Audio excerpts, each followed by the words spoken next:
In our first video, Pipes Ready, we saw how to manipulate drone reeds to achieve steady drones that don't take too much air. We provided a chart that showed adjustment options.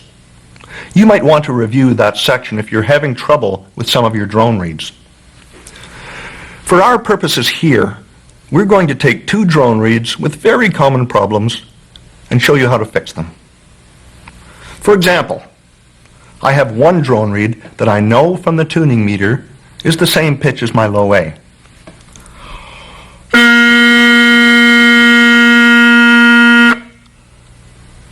Now, listen to this one.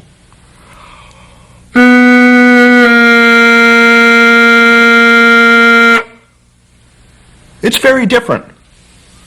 The needle points way to the left of where the other reed did. This reed is too flat, so the drone would have to be tuned very sharp, like this, to compensate. We want to sharpen this reed so the drone tunes in a better position. As you'll recall from Pipes Ready, we have two ways of sharpening a reed. We can adjust the bridle to shorten the tongue, or we can put the tuning screw in further. How do you know which to do? First, we'll blow the reed in our mouth. Is it too loud? Is it taking too much air? With experience and experimentation, you'll learn how to determine this. However, if you're still not too experienced, here's a good way to tell. Blow hard on the reed to see if you can shut it off, like this.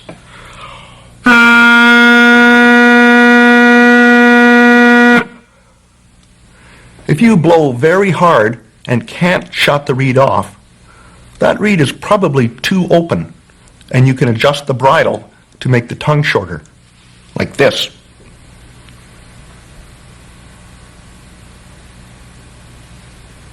Remember, minor adjustments make a big difference. At this point, you might put the tuning screw in further to shorten the reed. Some types of synthetic reeds may not use a tuning screw, but most have some mechanism for lengthening or shortening the reed to adjust pitch. Once you've made one or both of these adjustments, try the reed with the tuning meter.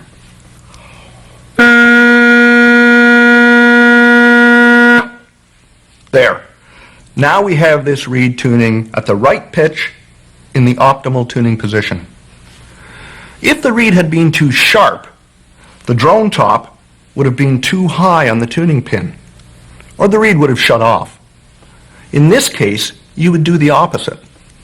Lengthen the tongue, or pull out the tuning screw, or both.